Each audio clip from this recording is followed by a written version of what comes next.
how to enable or disable wireless emergency alerts on the Samsung Galaxy S25, S25 Plus, Edge or Ultra. First, tap on the home button to return back to the home screen. Then on the home screen, swipe down at the top to open up Quick Settings.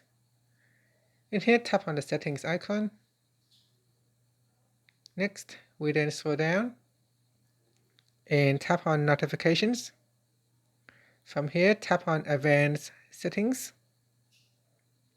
Now scroll down to the bottom and tap on Wireless Emergency Alerts. From here, tap on Allow Alerts toggle button to switch it off or turn it on. And that's it. Once it is turned on, you can customize which alerts to turn on or turn off, such as extreme threats, severe threats, amber alerts, or test alerts.